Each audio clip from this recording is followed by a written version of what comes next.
Ustadz izin bertanya, apakah ketaatan seorang di masa tuanya, misal dia bertaubat di saat tuanya, akan menutup keburukan-keburukan yang dia lakukan selama dia masih muda dahulu, Ustadz?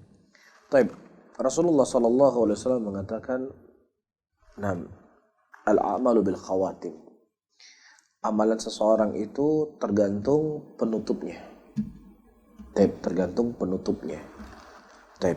Nah, kalau seandainya di masa tuanya dia bertobat kepada Allah dengan taubatun nasuha, ya dari syarat-syarat yang telah disebutkan oleh para ulama, dia menyesali dari dosa yang dia lakukan, dia meninggalkan di detik itu juga, dan dia tidak ada keinginan untuk mengulangi dosa-dosa tadi, maka insya Allah seluruh dosa-dosanya akan diampuni oleh Allah Subhanahu wa Ta'ala.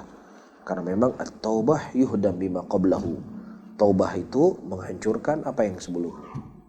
Baik, maka bersyukurlah orang-orang yang dia diberikan oleh Allah Subhanahu wa Ta'ala taufik di akhir-akhir kehidupannya, karena ini merupakan karomah yang paling terbesar yang Allah Subhanahu wa Ta'ala berikan ketika seseorang bisa istiqomah sampai dia meninggal.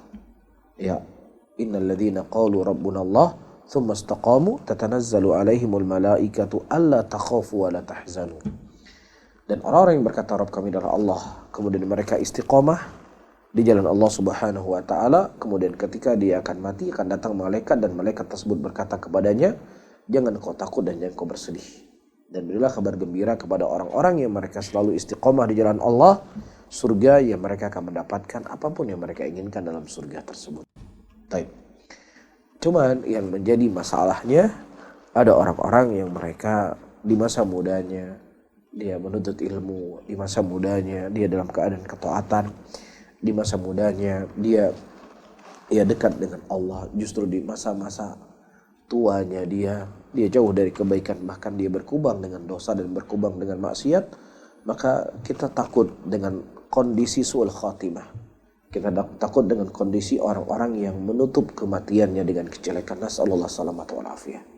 Al-ibrah al-amal bil khawatim. Amalan itu sesuai dengan penutupnya.